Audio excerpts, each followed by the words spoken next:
One day, King Shantanu of Hastinapur was wandering along the banks of the sacred river Yamuna. Suddenly, he sensed a most enchanting fragrance in the air. The fragrance was so captivating that he stopped in his tracks, wondering from where it arose. Curious and drawn by wonder, the king began searching for its source. Following the fragrance, he came upon a maiden of extraordinary beauty. She appeared almost like a celestial being, and that same divine fragrance seemed to radiate from her very presence. The king approached her and, with gentle voice, asked, "O blessed one, who are you? Whose daughter are you, and for what purpose do you dwell here?" The maiden replied with humility, "O king, I am the daughter of a fisherman. By my father's command, I ferry travelers across this river." Her charm, sweetness, and divine fragrance deeply captivated King Shantanu's heart. At once, he felt the desire to make her his queen. King Shantanu went to the maiden's father, the chief of the fishermen, and sought her hand in marriage. The Nishad chief welcomed the king with honor and spoke with gravity. "Since she came into my life, I have been deeply concerned about her marriage. Within my heart rests one earnest desire. If you wish to take her as your queen, then you must first take an oath, for you are known throughout the land as a man of truth. I could not hope to find a worthier match elsewhere. If you vow according to my condition, I shall gladly give her in marriage." King Shantanu then asked, "What is the condition? Speak it openly. If it is just and reasonable, I shall accept it." The Nishad chief replied firmly, "The son born of her shall be the heir to your throne, and none else shall ever claim that right." Though King Shantanu was overwhelmed by desire in that moment, he could not bring himself to accept this condition. With a heavy heart, he returned to Hastinapur, his mind restless and sorrowful. Back in the palace, Shantanu grew silent and restless. He no longer smiled, no longer spoke freely, nor did he step outdoors. His face became pale, and his body grew thin with worry. Seeing this, his son Devavrata approached him one day and asked with concern, "Father, all the kings of the earth bow to your power. You are secure in every way. Then why do you grieve so deeply? Why do you withdraw into silence, your face pale and your spirit low? Tell me your sorrow, and I shall find a way to resolve it." Moved by his son's words, Shantanu spoke with honesty. "My son, you are the only heir of our great lineage. Always armed and ever ready for heroic deeds, you alone are dearer to me than 100 sons. Yet I am haunted by the thought of life's uncertainty. God forbid, but if something were to happen to you, our dynasty would perish. I do not seek another marriage, yet the thought of preserving our lineage weighs upon me day and night." Hearing these words, Devavrata, endowed with great wisdom, sat in deep reflection. He realized the true cause of his father's sorrow. Yet, to confirm his thoughts, he went to the old minister devoted to the king's welfare and asked him. The minister revealed the truth. When King Shantanu sought the hand of the fisherman's daughter in marriage, the fisherman had set a condition that the son born of his daughter should inherit the throne. This was a demand that King Shantanu could not accept.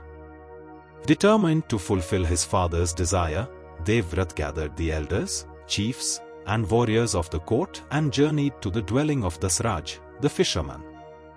On behalf of his father, he requested the hand of the fisherman's daughter, Satyavati. The fisherman welcomed him but hesitated, saying, "Prince, I have one condition for this marriage. The son born of Satyavati shall be the king after his father. You are mighty and noble, and alone enough to safeguard your dynasty. You are considered the best among all who wield weapons, yet I must present my concern. Satyavati is the daughter of a noble and virtuous man, and her qualities are equal to yours.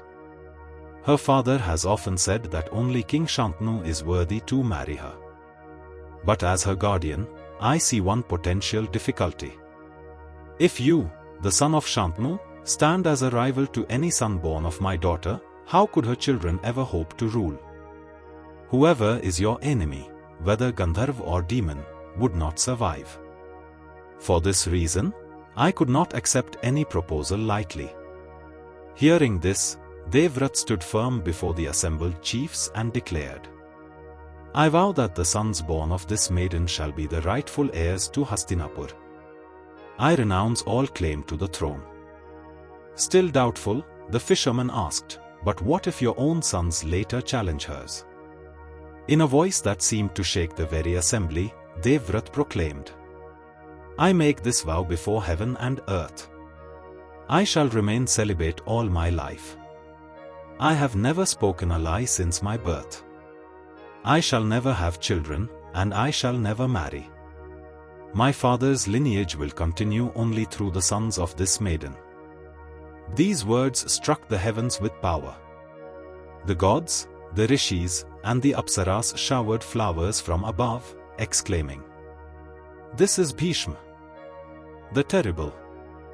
None born, nor yet to be born, could have the courage to take such a vow. From this day forth, he shall be called Bhishma, the one who made the dreadful vow." The fisherman, overwhelmed with joy, consented to the marriage. Devrata then turned to Satyavati and spoke with gentle words. "O mother, ascend this chariot, for we shall now go to our home." He brought Satyavati to Hastinapur and narrated all that had happened to his father. The kings and chiefs who heard of this extraordinary act praised him greatly, declaring, "He is indeed Bhishma, the terrible, whose vow none can equal." King Shantanu, overwhelmed with gratitude, blessed his son and said, "My sinless child, because of your sacrifice, I grant you a boon. Death shall never claim you until you choose it yourself. As long as you wish to live, death shall not touch you without your permission." Thus, Devrata, for the sake of his father's happiness, renounced the throne, marriage, and family life. That terrible vow of celibacy earned him the name Bhishma, and he became immortal in history as the grandsire of the Kuru dynasty. He gave up his future and every personal desire, solely to protect the throne of Hastinapur. So great was his sacrifice that even the gods honored him. Yet, when we reflect on Bhishma's life, we see how choices shape destiny. His vow, though noble, also left Hastinapur without its most rightful king and heirs of his line. Bound by his word, he could never sit on the throne. Still, he remained unwaveringly loyal to Hastinapur.